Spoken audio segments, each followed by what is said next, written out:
Around 800 years ago, the largest city on the entire planet was not in Europe, not in China, and not in the Middle East. It sat in the tropical forests of Southeast Asia. At its height, this single city may have been home to 750,000 people, sprawling across an area comparable to a modern metropolis.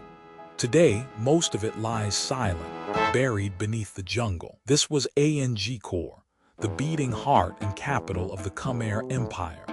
For roughly 600 years, from around the 9th century onward, this empire dominated much of Southeast Asia, its kings commanding armies, wealth, and labor on a scale few places on Earth could match at the time. At its center stood Angkor Wat, a temple so enormous that it remains, even today, the largest religious monument ever built anywhere in the world. Its 5 great towers rise like stone mountains above a moat so wide it looks more like a lake, and the whole complex is oriented and proportioned with breathtaking precision. Its walls carry kilometers of carved stone reliefs, unbroken galleries of armies marching, gods churning oceans, and thousands upon thousands of figures frozen in the rock. Building it took decades of labor and moved millions of blocks of heavy sandstone. Many floated in on rafts along canals from quarries many kilometers away. But the true genius of Angkor was not really its temples, magnificent as they are. It was water. The Khmer engineers looked at a land ruled by 2 brutal extremes, a drenching monsoon season followed by months of bone-dry heat, and they decided to conquer both.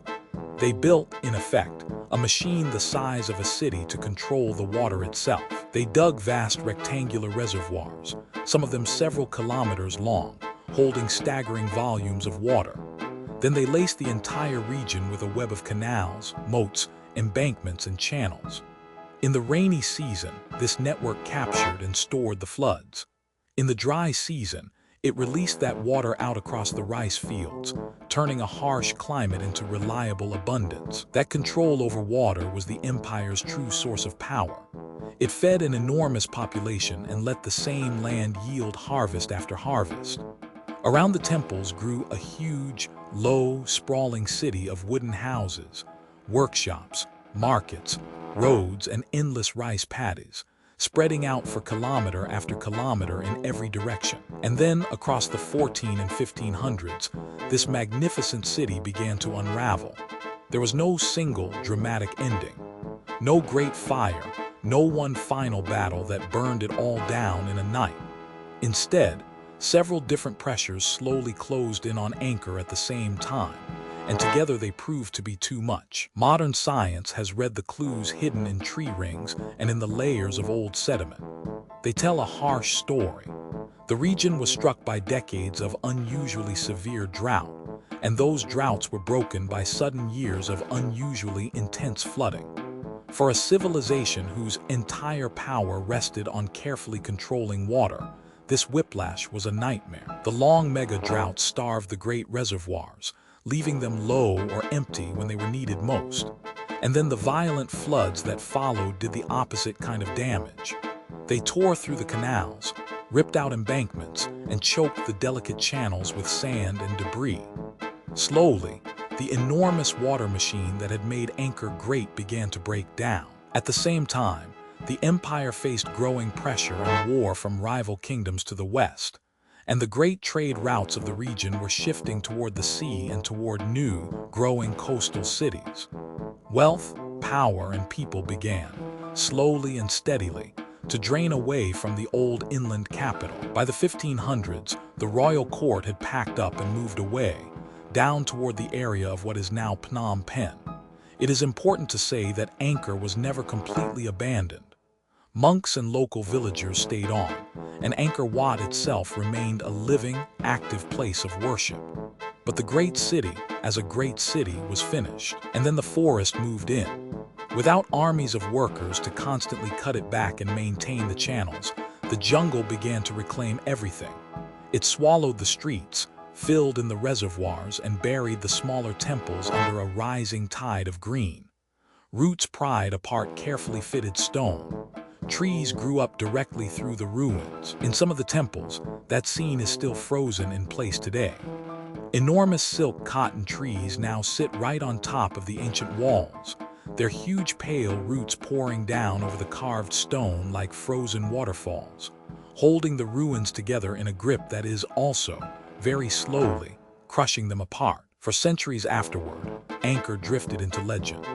To much of the wider world beyond the region, it became little more than a rumor, a story of a vast lost stone city hidden somewhere in the jungle.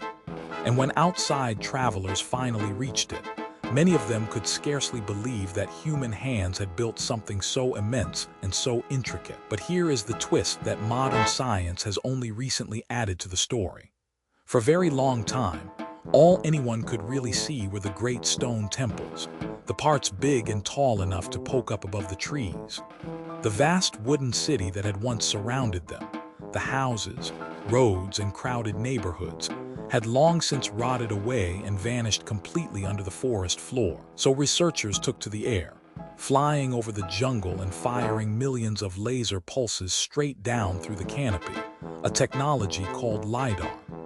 By measuring exactly how those pulses bounced back, they could strip away the trees digitally and map the bare shape of the ground hidden far below. What appeared on their screen stunned everyone. Beneath the forest lay the ghost of the entire lost city, a huge, ordered grid of streets, canals, ponds, and thousands of small mounds where wooden houses had once stood. It confirmed that Angkor had been one of the most extensive urban landscapes anywhere in the entire pre-industrial world. That discovery completely reshaped how we understand this place.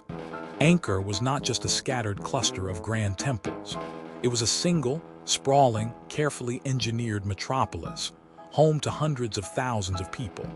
And it was undone in the end not by one invading sword or one single disaster, but by the slow, grinding failure of the very water it had been built to command. Today, the great temples still stand, carefully cleared and protected, drawing millions of visitors from around the world every year.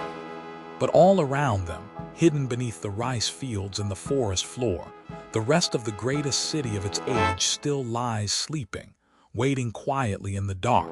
A metropolis that once held a king's fortune in stone, water, and human effort. The largest city of the medieval world, brought low by drought and flood, and then quietly, patiently, swallowed by the same jungle it had held back for 600 years.